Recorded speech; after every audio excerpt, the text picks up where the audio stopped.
Upanayana is one of the traditional saṃskāras that marked the acceptance of a student by a guru and an individual's entrance to a school in Hinduism. The tradition is widely discussed in ancient Sanskrit texts of India and varies regionally. The sacred thread is received by the boy during this ceremony, that he continues wearing across his chest thereafter. The Upanayana was restricted in many medieval Indian texts to the upper three of the four varnas of society: brahmins, kshatriyas and vaishyas.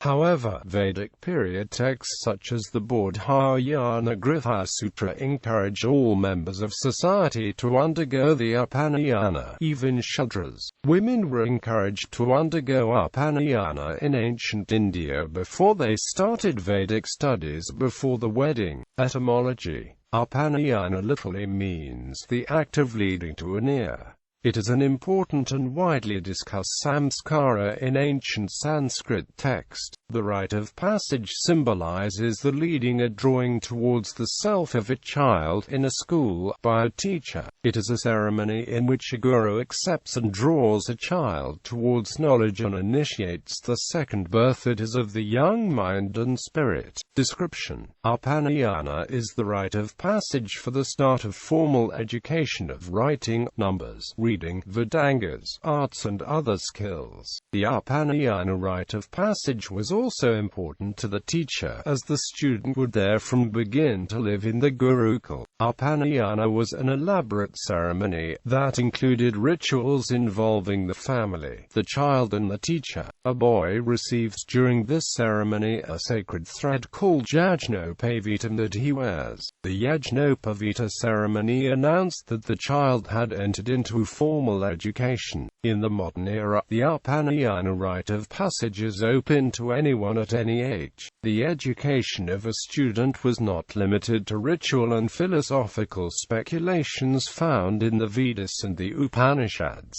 They extended to many arts and crafts, which had their own, similar rites of passages. Aitareya Brahmana, Agamas and Puranas literature of Hinduism describe these as Shilpa Sastras. They extend to all practical aspects of culture, such as the sculptor, the potter, the perfumer, the wheelwright, the painter, the weaver, the architect, the dancer, and the musician. Ancient Indian texts assert that the number of the arts is unlimited, but each deploy elements of 64 kala and 32 vidyas. The training of these began from childhood and included studies about dharma, culture, reading, writing, mathematics, geometry, colors, tools, as well as traditions. The rites of passage during apprentice education varied in the respective guilds. Rajbali Pandey compares the Upanayana rite of passage to baptism in Christianity, where the person is born again into spiritual knowledge, as the ceremony marketed the initiation of the student for spiritual studies such as the Vedas.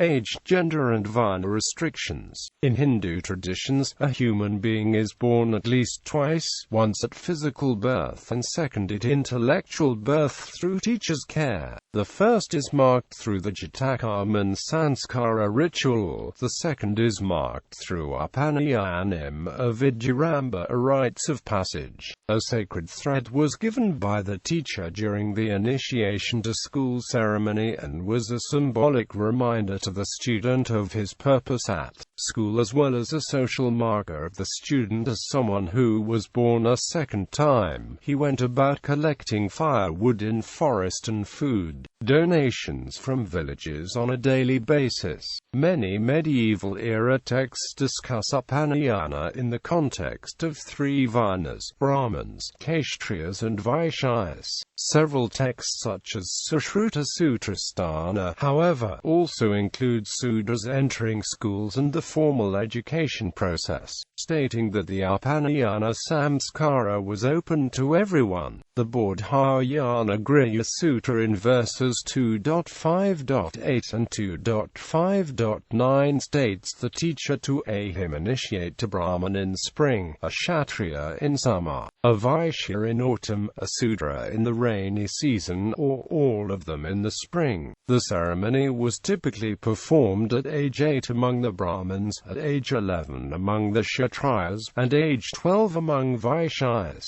Apastamba Griha Sutra, in verse 1.1.1.27, places a maximum age limit of 24 for the Upanayana ceremony and start of formal education. However, Gautama Griha Sutra and other ancient texts state that there is no age restriction and anyone of any age can undertake Upanayana when they feel. They initiate the formal studies of the Vedas.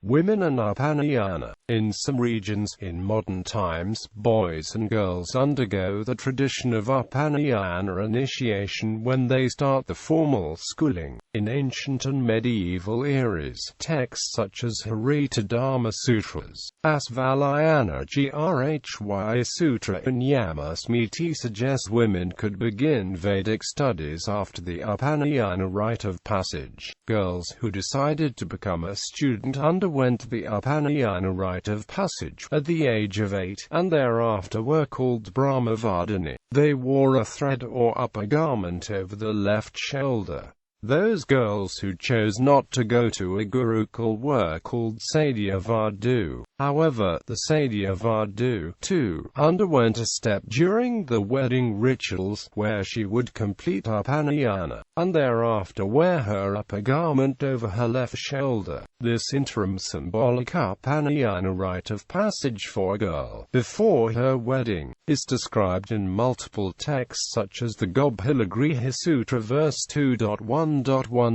and some Dharma Sutras. Doubts about Upanayana rite of passage in old texts. Scholars state that the details and restrictions in the Upanayana ceremony is likely to have been inserted into ancient texts in a more modern era. Hermann Oldenburg, for example, states that Upanayana, the solemn reception of the pupil by the teacher to teach him the Veda, is joined into texts of Vedic texts at places that simply do not make any contextual sense, do not match the style, and are likely to be a corruption of the ancient texts. For example, in Sattapada Brahmana, the Upanayana rite of passage text appears in the middle of a dialogue about Agnihotra. After the Upanayana verse end, sage Saukya abruptly returns to the Agnihotra and Uddalaka. Oldenburg states that the Upanayana discussion is likely an insertion into the older text. Scholars state that there is high likelihood of interpolation, insertion and corruption in Dharma Sutras and Dharma Sastra texts, and there are contradictory verses in it on Upanayana-related rites of passage. Patrick Olivelle notes the doubts in postmodern scholarship about the presumed reliability of Manusmriti manuscripts. He writes, Manusmriti was the first Indian legal text introduced to the Western world through the translation of Sir William Jones in 1794. This was based on the Calcutta manuscript with the commentary of Chalukya, which has been assumed to be the reliable Vulgate version, and translated repeatedly from Jones in 1794 to Donegal in 1991.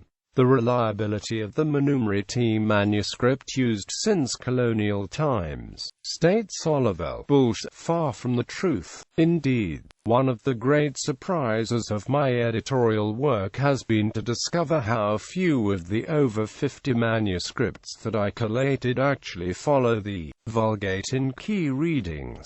Significance of the Yajnopavitam, sacred thread.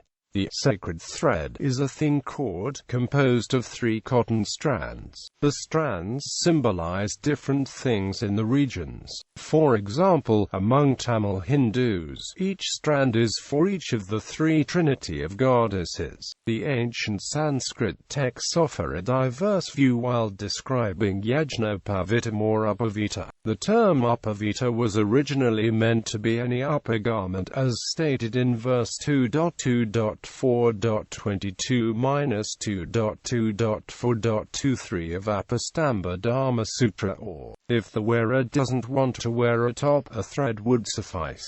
The thread identified a person who is studying at a school or has graduated. The ancient Indian scholar Haradatta states, Yajñopavita means a particular mode of wearing the upper garment, and it is not necessarily to have the Yajñopavita at all times. The Gobhilagriha Sutra similarly states, at verse 1.2.1 in its discussion on Upanayana, that the student understands the Yajñopavita as a cord of threads, or a garment, or a rope of kshatriyas grass, and it is its methods of wearing and the significance that matters. The proper manner of wearing the upper garment, a thread, state the ancient texts, is from over the left shoulder and under the right arm. The idea of wearing the upper garment, a sacred thread, and its significance, extended to women. This is reflected in the traditional wearing of sari over the left shoulder, during formal occasions and the celebration of rites of passage such as Hindu weddings.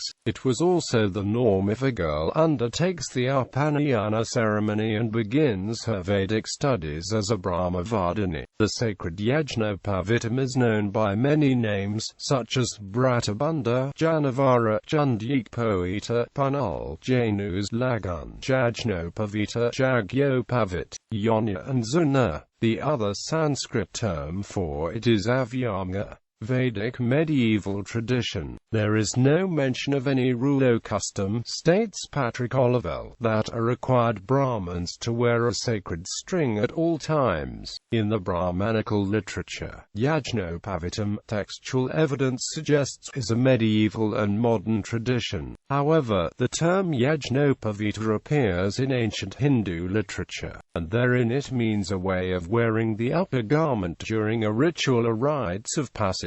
The custom of wearing a string is a late development in Hinduism, was optional in the medieval era, and the ancient Indian texts do not mention this ritual for any class or Upanayana. Yajñopavita contrasts with Prachinavita method of wearing the upper garment, the latter a reverse and mirror image of former, and suggested to signify rituals of sorrow. Regional variations. Nepal, a ceremony that combines and Upanayana is called Bratabandha, is held among the hill communities in Nepal. Bratabandha is a Hindu ceremony for boys from 8 to 12 years old.